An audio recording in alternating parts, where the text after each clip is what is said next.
Olá pessoal, meu nome é Andrés de Mendes Galisteu Júnior, sou pesquisador científico do Hospital das Clínicas da Faculdade de Medicina da USP. Desenvolvo minhas pesquisas no Instituto de Medicina Tropical de São Paulo. Tá? Minha linha de pesquisa é o uso da radiação ionizante há mais de 20 anos, com foco no estudo de candidatos vacinais na área de parasitologia. Minha principal linha é o estudo de uma vacina para a toxoplasmose. Toda a minha formação de pós-graduação foi no IPEM, e o IPEM é um grande parceiro nessa linha de estudo em que vou apresentar hoje para vocês. Então, como pensar em uma produção de vacinas para parasitas? Tá? Essa aula de hoje é para mostrar na prática todos os conceitos dos efeitos biológicos das radiações que foram ensinados nessa disciplina para vocês. Quando pensamos em desenvolver uma vacina, temos que pensar em vários aspectos. Primeiro, saber e conhecer nosso alvo, se for um vírus, uma bactéria, um protozoário, ou propriamente uma proteína-alvo, ou até uma toxina. Conhecer seu ciclo de vida e principalmente seu comportamento dentro do hospedeiro, que pode ser um humano, um animal. Isso vai depender do tipo de vacina que você vai desenvolver. Então, as vacinas para parasitas, elas podem ser feitas de diversas formas. Então, a gente pode utilizar proteínas recombinantes, a gente pode utilizar parasitas atenuados, antígenos desses parasitas, os próprios parasitas formolizados e vacinas para DNA. Nessa parte, a gente pode empregar uma ferramenta que é a radiação ionizante. Né?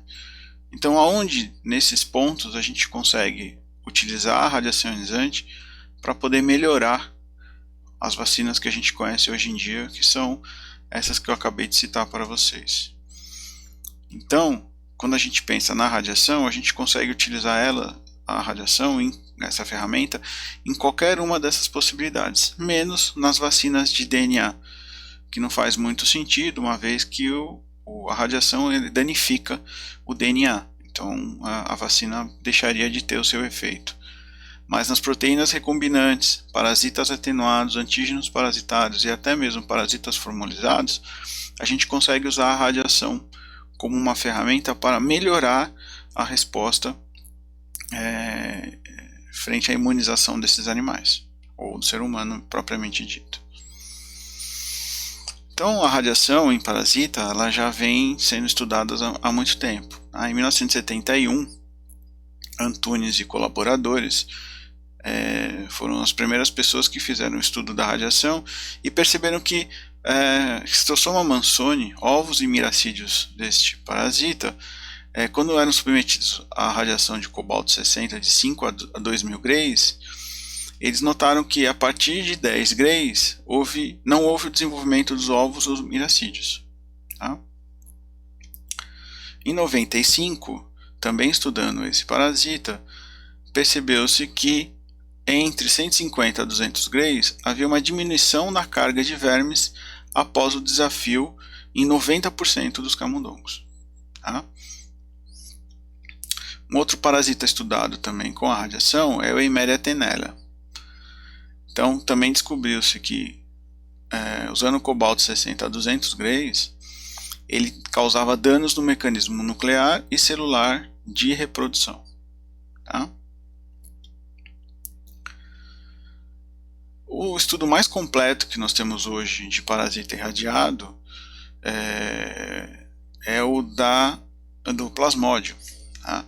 Então, o plasmódio em 1969, pelo casal Nussenswein, eles descobriram que com 200 grays tinham imunizações parciais, né, foram feitas imunizações em voluntários humanos e teve indução de proteção parcial nessas pessoas. Tá? Nesse caso aqui, eles utilizaram um grupo do exército americano para fazer essas imunizações voluntárias. Em 1980, descobriu-se que camundongos apresentavam altos níveis de proteção contra as formas não irradiadas de plasmódio. Tá? Em 1993, desenvolver anticorpos que protegiam contra a malária transmitida por mosquito. Então, esses parasitas irradiados, a resposta que ele gerava protegia contra a malária transmitida por mosquito. Tá? E em 2009, esse trabalho de Hoffman mostrou que tinha 100% de proteção em camundongos. Tá? Hoje em dia nós temos uma empresa chamada Sanaria. Tá? Ela é a empresa que vende o primeiro produto gerado dessa vacina irradiada, que é a vacina de plasmódio irradiada. Tá? Então é a primeira vacina comercial irradiada que nós temos, produzida hoje em dia pela Sanaria. Tá?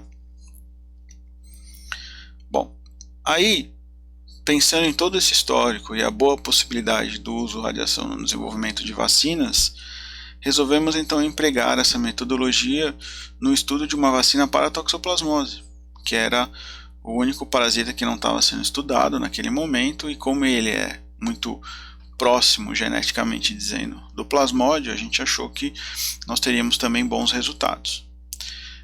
Mas antes de entrar propriamente nos resultados do desenvolvimento dessa vacina, vamos saber um pouco mais sobre a doença. Né? Então aqui na foto a gente consegue observar, são os taxoítos, tá, do Toxoplasma gondii, numa foto de microscopia eletrônica. Bom, o toxoplasma ele foi descoberto em 1908, tá? Ele foi descoberto por Splendor em coelhos aqui no Brasil, e no mesmo ano por Nicole Manceau em roedores no norte da África. Tá? Ele é um parasita intracelular obrigatório, ele pertence ao filo Apicomplexa, o mesmo filo do plasmódio, tá? E ele apresenta com uma estrutura característica esta região aqui em cima, que é a região do complexo apical. Tá? Afeta todos os animais de sangue quente, tá? E ele apresenta essa estrutura muito bem definida. Ok? Indivíduos imunocompetentes, que são a maior parte da população, a doença ocorre de maneira sintomática, com formação de cistos teciduais, mas pode afetar a região dos olhos, podendo causar sério comprometimento de visão caso não seja tratado. Estima-se que 500 mil de pessoas no mundo sejam positivas para a toxoplasmose. Tá? Aqui em São Paulo, o último estudo epidemiológico que teve apontou que 60% da população tinha anticorpos contra esse parasita. Tá? Um grupo que fortemente é acometido por essa doença é o grupo dos imunodeprimidos, que são os indivíduos HIV positivos, os transplantados ou os que estão em tratamentos de câncer. Tá? Nesses pacientes pode ocorrer uma reativação dos cistos teciduais, causando uma encefalite, podendo até em casos mais severos levar o indivíduo à morte. Tá? Como a gente consegue ver aqui, uma foto do indivíduo que é HIV positivo, e ele teve uma reativação do cisto, e nós temos esta lesão enorme no cérebro do paciente. Tá?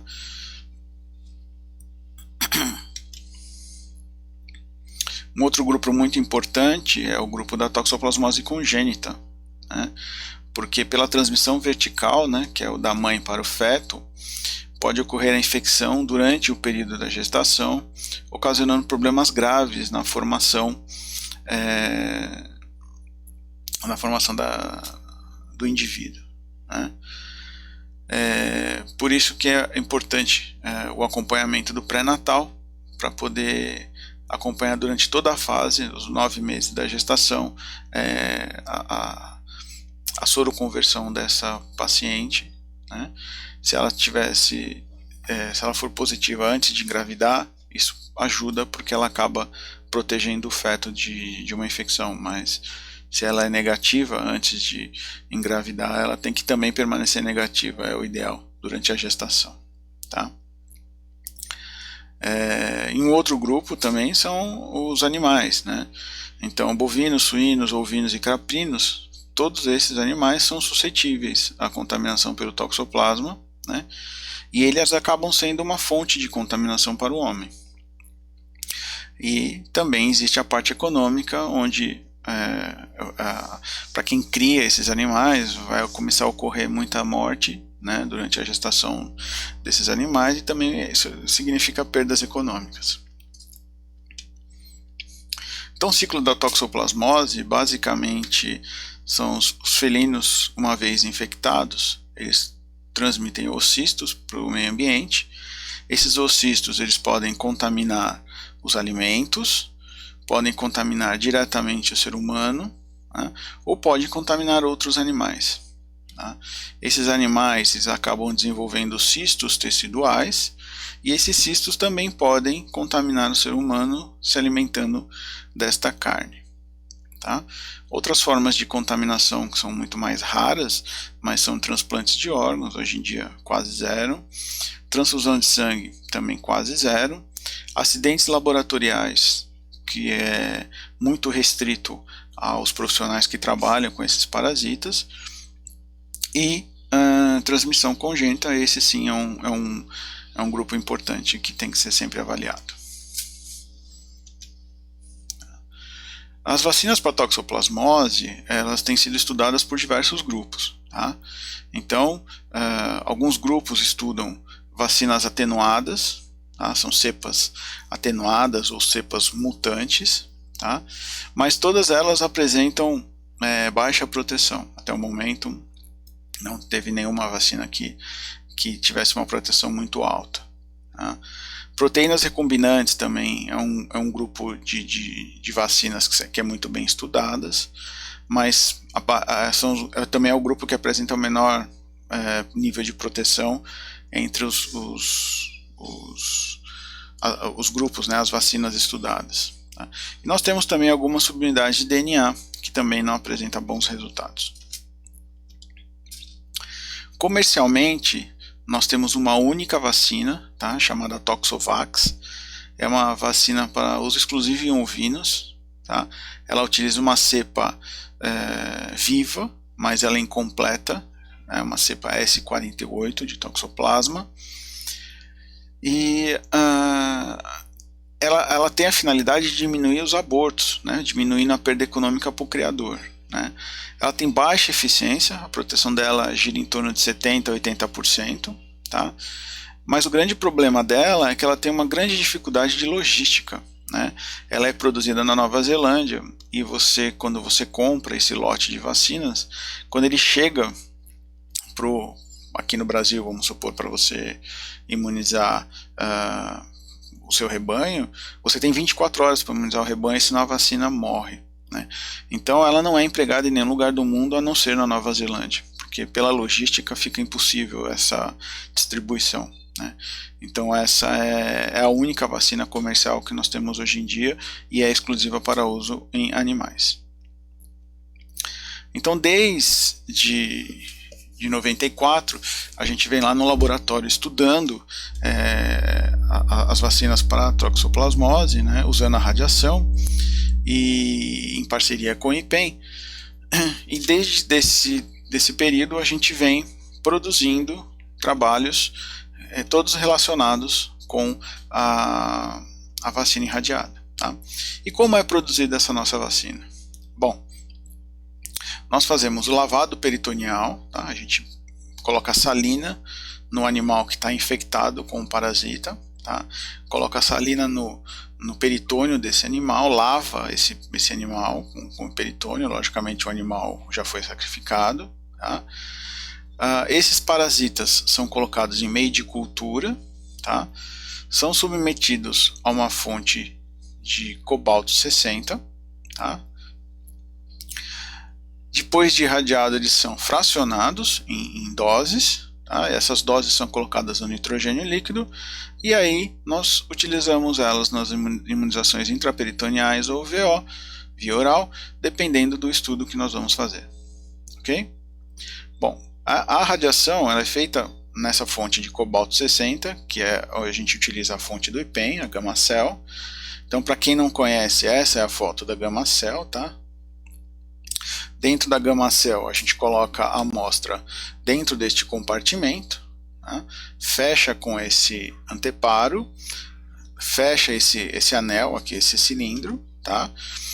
E esse elevador ele desce e aqui no meio a gente tem todos os elementos radioativos que vão irradiar a amostra. Tá? Logicamente a gente programa a dose, que é relacionada com o tempo, tá? E aí o parasita recebe a dose, o elevador sobe e a gente retira a amostra de novo. Ok? Bom, então iniciamos, portanto, tentando entender o efeito da radiação na estrutura do parasita. Tá? Para isso nós então irradiamos os parasitas em diversas doses, tá? Até chegar numa dose ideal. Essa dose ideal foi 255 grays, tá? No caso do toxoplasma. E a gente entendeu que nessa dose a gente tem toda a estrutura do parasita preservado, tá? A gente pode ver aqui a membrana totalmente preservada. As estruturas internas do parasita também está preservado, tá? Então mitocôndria, núcleo, está tudo muito bem preservado. E aí nós passamos para uma segunda etapa de saber se o parasita estava vivo, se ele estava funcional e se ele estava com a sua viabilidade certa. Tá? Então aqui a gente tem aqui são algumas células e aqui são os parasitas, tá? Esses pontinhos pequenos aqui. Esse caso aqui na foto B são parasitas que não foram irradiados, tá? Então a gente pode ver um parasita aqui grudando na célula, tá? Um parasita se orientando, tá? Ficando na posição do complexo apical para poder perfurar a célula, e um parasita já dentro da célula. Tá? Esses três movimentos aqui é de um parasita normal, que não foi irradiado. O que a gente queria saber é se o parasita, depois dessa dose de radiação, ele mantinha essas características. Então nós podemos ver aqui que o parasita está aqui grudado na célula, nós podemos ver a orientação dele aqui e nós podemos ver ele internalizado dentro da célula também. Tá? Então mostrando que nessa dose a gente não teve nenhum comprometimento estrutural e nem de mobilidade do parasita. Partimos então para o estudo do metabolismo, né? Não adiantava nada ter isso, mas o parasita não está funcionando de forma adequada. Então realizamos um teste de MTT, né, para fazer um ensaio de capacidade respiratória. O MTT é uma substância que ela é metabolizada pela mitocôndria, tá? E ela forma um subproduto chamado formazan. Tá? Isso a gente consegue detectar. Então, se o parasita está vivo, né, a gente pode dizer assim, se ele está com essa respiração mitocondrial, a gente consegue detectar. Tá? Então a gente conseguiu ver que a partir de 12 horas a gente tem o metabolismo completamente mantido no caso da respiração, capacidade respiratória do parasita. Tá? Partimos então para um ensaio de síntese de proteínas, onde a gente utilizou uma prolina marcada com trício, tá? E também podemos observar que após 18 horas nós também tivemos síntese de proteína também inalterada. Ok? E aí nós também partimos para hipoxantina, que é um ensaio para determinar a síntese de ácidos nucleicos, e também podemos observar que o parasita também continua sintetizando ou utilizando esses ácidos nucleicos, tá? Mostrando aqui que o metabolismo do parasita nessa dose ele não foi alterado. Tá? Questão de imunogenicidade. Também nós utilizamos o animal, um parasita formalizado como um controle, nós utilizamos o parasita irradiado e nós também pusemos um camundongo tratado. Ele recebeu o parasita normal, mas ele foi tratado com um medicamento. Tá? Então nós conseguimos observar que o animal irradiado ele produz anticorpos bem superiores aos que são nos animais formalizados. Tá? Logicamente é inferior ao animal tratado, porque o animal tratado ele tem um tipo de desenvolvimento da doença melhor do que o animal que recebeu somente 3 doses de imunização. Tá? Mas são níveis muito bons de resposta. Tá? No Western blot a gente pode ver que os anticorpos produzidos também reconhecem as frações. Nesse caso aqui a foto é muito antiga, então a gente não tem uma resolução muito alta, mas nós temos muito mais bandas aqui quando a gente olha o Western mesmo do que no próprio registro fotográfico. Tá? Na questão de proteção, então nós conseguimos ver aqui que conforme a gente dá uma quantidade de cistos, né, o animal que não foi imunizado ele tem um aumento na quantidade de cistos, mas o animal que foi imunizado, a queda de cistos é muito alta. Tá? Na histologia do cérebro a gente consegue ver isso claramente. Aqui é o animal que recebeu um parasita não irradiado, então a gente tem a formação de cistos aqui, tá? E uma região inflamatória bem no cérebro. E no animal que recebeu o parasita irradiado, a gente tem focos inflamatórios muito pequenos e apenas uma presença de cisto aqui isolada. Tá? Então houve uma melhoria muito grande no que diz respeito à proteção. Ok? Bom, então a gente tinha esse estudo até o momento. Então a gente sabia que o animal não tinha problema de alteração estrutural, não tinha problemas de síntese de proteína, síntese de DNA, não teve comprometimento do metabolismo respiratório e a capacidade de invasão também foi preservada. Mas afinal, o que acontecia então que esse parasita irradiado não tinha nenhuma alteração estrutural ou desse tipo de coisa que a gente acabou de mencionar, mas os animais que recebiam esse parasita irradiado eles não morriam, né? O que será que está acontecendo então que a radiação causou que a gente não está conseguindo detectar, né? Bom, então pensando nisso, a única hipótese plausível que dá para a gente explicar isso é que durante a radiação, nesta dose, ocorre um comprometimento nos mecanismos de divisão do parasita. Tá? Então ele permanece viável, funcional, mas na hora que ele vai se dividir, que ele invade a célula e ele vai se dividir, ele não consegue mais, porque houve algum comprometimento nesse mecanismo celular de divisão para novas células filhas. Tá? Isso a gente consegue ver aqui, por exemplo, nessa foto que foi feita por nós do laboratório e que a gente consegue ver duas células filhas dentro do toxoplasma, mas a gente consegue ver que elas não estão completamente adequadas. Então, esta daqui está com uma espécie de núcleo, mas essa daqui já não tem mais a conformação, a forma estrutural adequada. Então, com certeza, durante a divisão celular ocorre algum problema com essa dose e, com isso, o parasita não consegue se multiplicar. Né? Isso, para nós, em termos de vacina, é o cenário mais perfeito, porque o parasita ele mimetiza exatamente a infecção até a invasão da célula, mas na hora que ele vai se multiplicar e causar a doença propriamente dita, ele não consegue fazer isso. Né? Então a gente estava num cenário o melhor possível que a gente podia ter naquele momento, ok? Bom, aí voltamos então para olhar o ciclo da doença, né? Então quando a gente olha o ciclo da doença, a gente retirando essas questões que não são tão comuns e a transmissão congênita, que também o feto não foi uma escolha do feto, aconteceu, nós olhando o ciclo, a gente consegue ver que toda a linha de infecção, tanto no humano quanto no animal, é por via oral. Né? Então a gente começou a pensar também em desenvolver a vacina focado nessa parte de imunização oral, por dois motivos. Né? Uma que a gente tem que barrar a entrada do parasita logo no início, né? Não permitir que o parasita entre para depois a gente combater ele. E outra que para ministrar essa vacina a forma mais prática possível é a forma oral, que não é invasiva, você põe lá as gotinhas e você consegue imunizar os animais ou o ser humano. Ok? Bom, então como é que funciona a mucosa intestinal?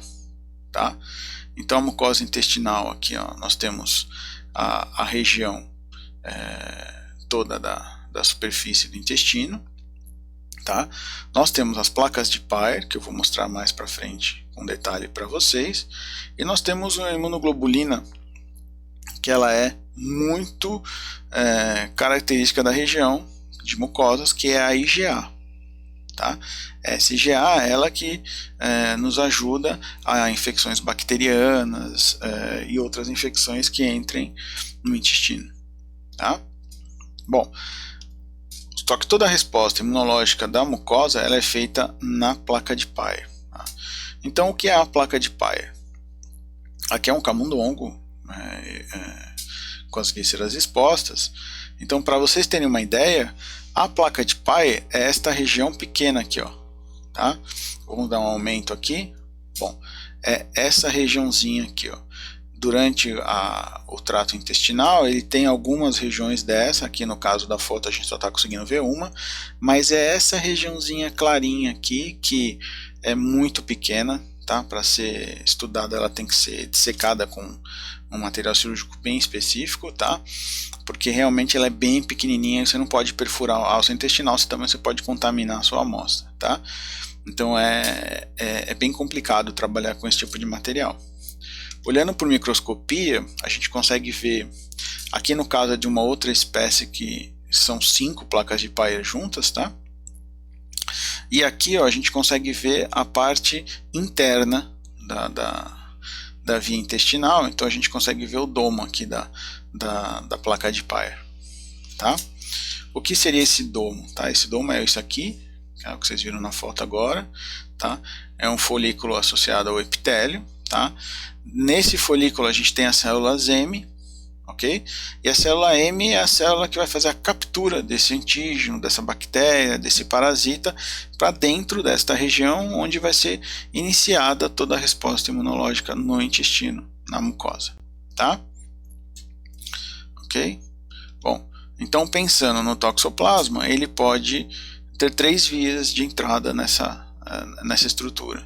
Ele pode, uma vez que ele entrou no sistema, né, uma vez que você ingeriu uma carne contaminada, alguma coisa assim, ele pode entrar de forma ativa pela barreira da mucosa, tá?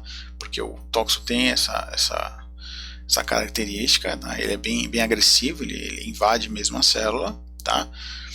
Ou ele pode ser capturado pelas células M, que é aquela célula que a gente viu, e ele pode ser internalizado. Quando ele é capturado pela célula M, ele é desmontado, a célula M apresenta esses antígenos na placa de Peyer, onde ocorre uma colaboração entre célula T e célula B, e aí vai começar uma resposta local com produção de IgA específica, que vai ser secretada para a luz intestinal, e essa IgA vai se grudar nos parasitas e impedir com que o parasita penetre na célula e ele vai ser eliminado pelas fezes.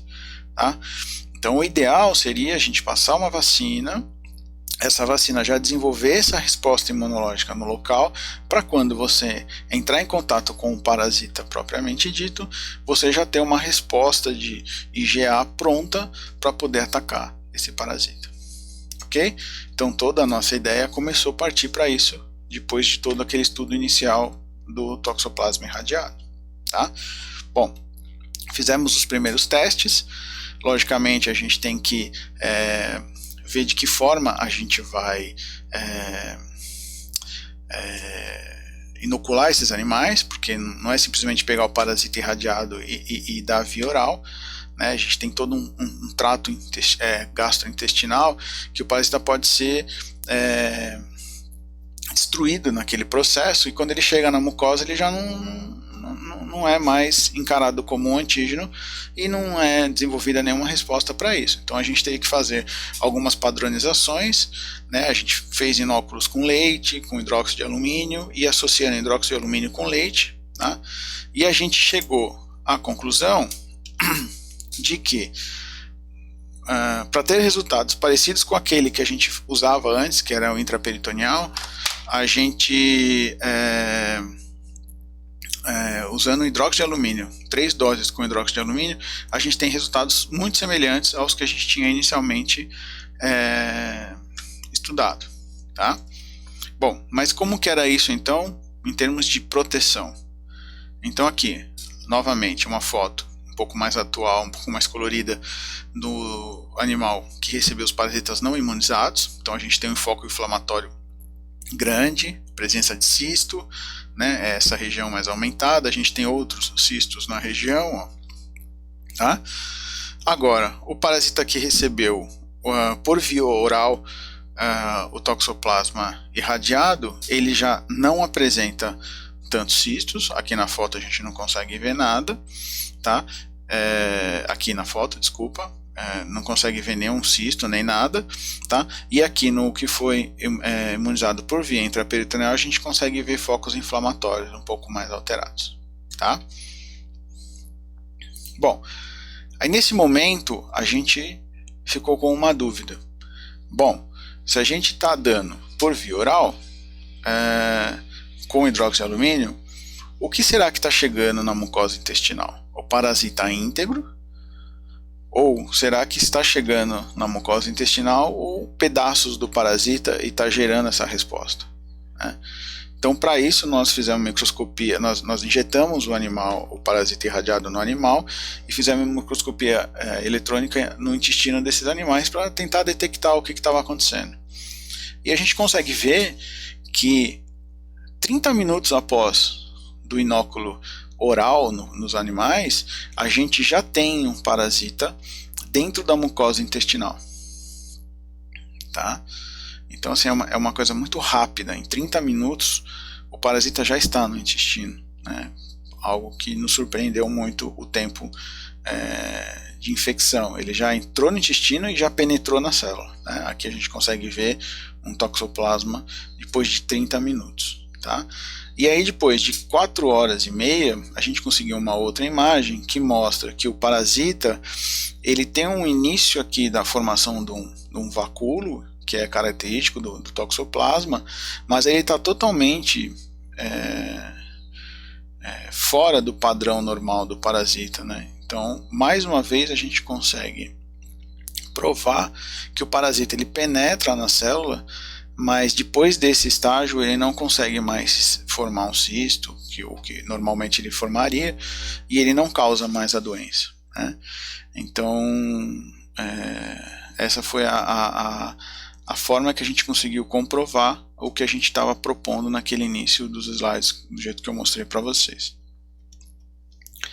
Bom, temos que medir a quantidade de IgA, IgM e IgG produzida por esses animais, né? Então, quando a gente olha aqui uma linhagem C57, que é uma linhagem de camundongo que a gente usa em laboratório, a gente consegue ver que tanto intraperitoneal quanto VO nós temos níveis muito próximos de IgG, IgA e IgM, tá? Quando a gente utiliza camundongos do tipo Balbi, a gente também tem respostas muito semelhantes, um pouco menos de IgG, mas nós temos respostas, por exemplo, maior de IgA, quando é via oral, tá? Analisando as subclasses dessas IgGs, a gente consegue ver que o domínio é mais para uma resposta tipo TH1, tá? É uma resposta característica do toxoplasma, né? É uma resposta voltada para parasitas intracelulares, tá? Então a gente consegue isso também utilizando a forma de imunização oral, tá? Quando a gente avalia os anticorpos produzidos no intestino desses animais, tá? Especificamente no intestino, não mais na parte sorológica, sérica dos animais, então a gente consegue ver que a gente também tem uma resposta semelhante, porém, quando a gente usa o animal imunizado por via oral, a gente sempre tem os níveis maiores do que os animais intraperitoneal. Isso já era o esperado, tá? Porque quando a gente faz uma imunização por via oral, a gente tem uma resposta muito mais voltada para a mucosa do que no sistêmica, tá? Isso é característico da imunologia de mucosas, tá? Então a gente está dentro do que já era o esperado e um ponto favorável para a nossa vacina por via oral, ok? quando a gente fala em proteção, a gente consegue ver aqui, ó, por exemplo, os animais. A gente usou tanto o 157 quanto o BALB, tá? Então esse aqui é o animal que não recebeu nenhuma imunização, recebeu o parasita normal, sem irradiar. Então a gente tem aqui, aqui é o basal de quantidade de cistos no cérebro desses animais, tá? Que vai na média aí de 4.000 cistos por cérebro, tá? Depois de 30 dias de infecção. Quando a gente imuniza esses mesmos animais, esse mesmo 157, a gente tem uma queda muito grande da quantidade de cistos após esses 30 dias. Tá? E essa queda é semelhante tanto na imunização intraperitoneal quanto na VO. Quando a gente usa animais do tipo BALB, o BALB geneticamente ele é um pouco mais resistente ao toxoplasma. Tá? Então a quantidade basal dele já é sempre menor do que o 157. Mas nós conseguimos, tanto no BALB quanto no intraperitoneal quanto no via oral, nós conseguimos aqui quantidades muito baixas, tá? Chegando a ser zero na detecção por microscopia convencional. Tá? E poucos grupos apresentaram pouquíssimos cistos. Tá? Aqui nós também fizemos o teste utilizando cepas do toxoplasma, cepas diferentes do toxoplasma, tá? Então aqui a gente consegue ver que também houve uma diferença entre os grupos não imunizados, ok? E aqui, quando a gente fez um teste de citocinas por real-time PCR, nós também detectamos o que a gente já havia detectado com as subclasses, né? A gente vê um perfil muito mais voltado para o tipo TH1, né, que é característico de parasitas intracelulares, né? E nós vemos também o mesmo perfil ocorrendo também quando a gente faz a imunização por via oral. Nesse caso aqui são de células do baço dos animais, tá? E aqui são de células das placas de Peyer. Tá? A gente vê sempre um domínio do interferon gama, que é a citocina mais voltada para a resposta do tipo TH1. Ok?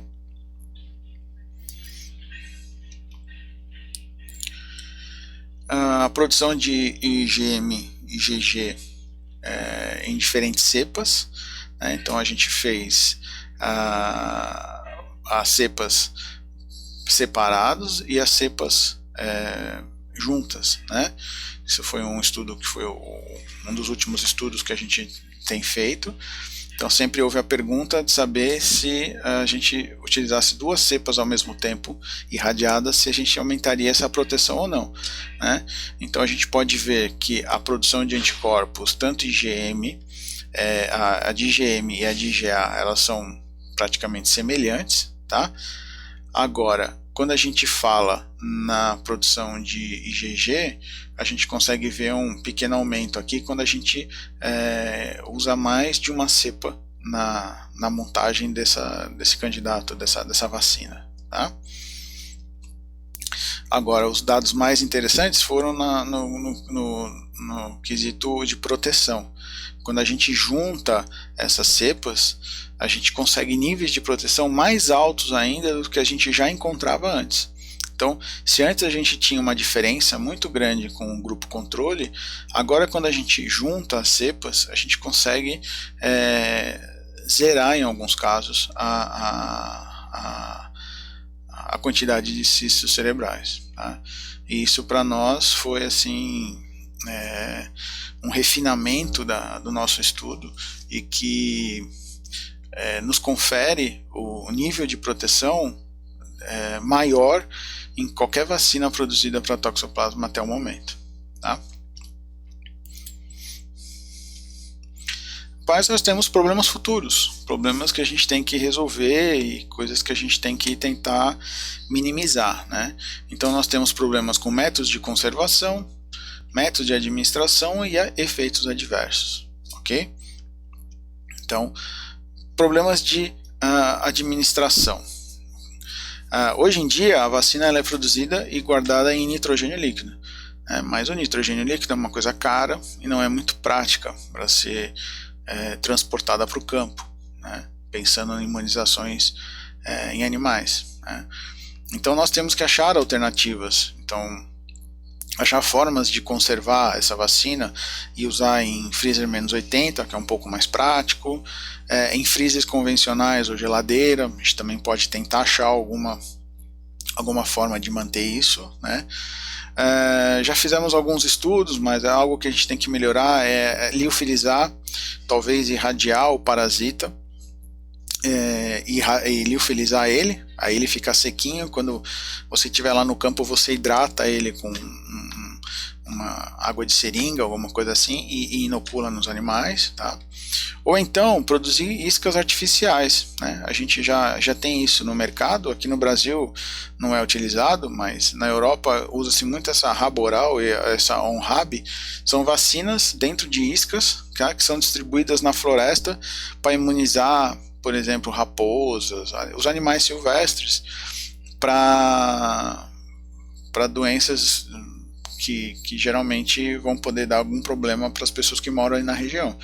Então elas são mantidas dentro desta estrutura. Essa estrutura ela tem impregnada com um cheiro de peixe, alguma coisa que seja atrativa, e elas são jogadas de helicóptero, e aí os animais vão e vão comendo esse material e vão se imunizando, tá?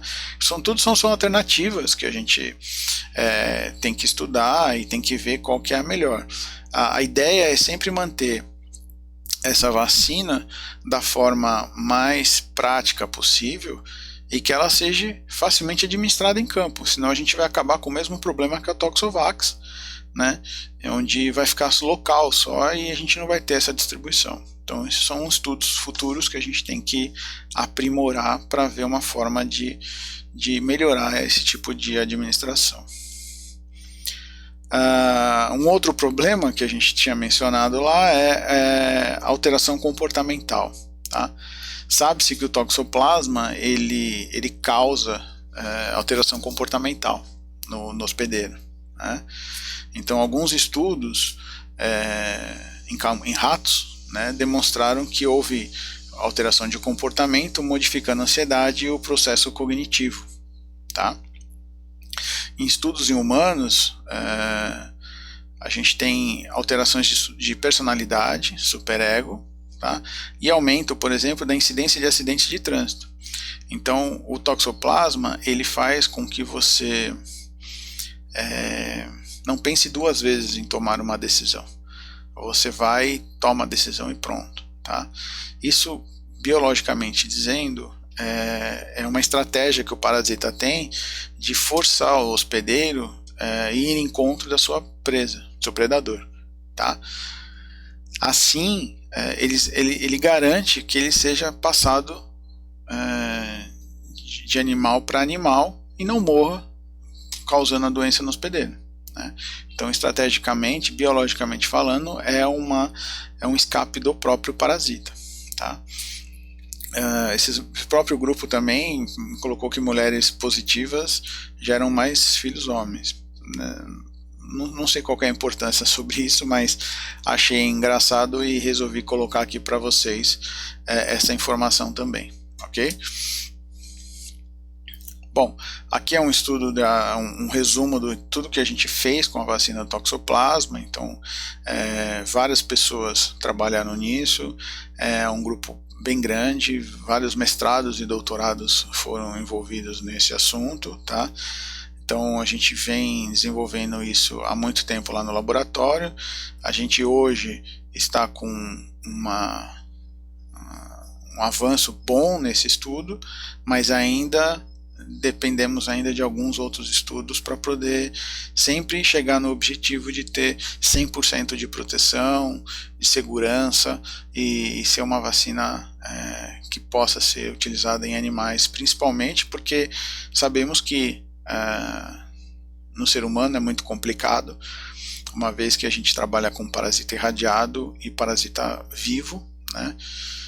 Atenuado pela radiação, mas ele é vivo. Então a gente entende que se a gente tiver uma vacina muito eficiente para uso em animais, a gente melhora a qualidade de vida, né? E por consequência a gente acaba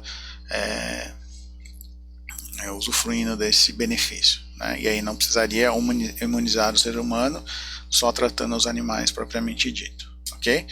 Mas esse é um estudo que a gente tem que fazer ainda, como vocês têm acompanhado ultimamente. Vacina não é uma coisa muito fácil de se fazer, porque a gente depende de vários fatores e várias coisas e várias seguranças e cada pessoa reage de uma forma, então a gente tem que ter muita segurança para colocar isso no mercado, mesmo quando é para uso veterinário, né? Bom, queria agradecer então o convite para dar essa aula na disciplina. Como eu disse, muita gente está envolvida, né? Agradecer à Faculdade de Medicina, agradecer ao Instituto de Medicina Tropical, ao IPEM, né? E todas as nossas agências de fomento que brilhantemente vêm nos ajudando nesse trabalho e nessa pesquisa nessa área. Muito obrigado para vocês, e qualquer dúvida, entre em contato com o professor Daniel, que ele tem o meu contato, no primeiro slide eu deixei também.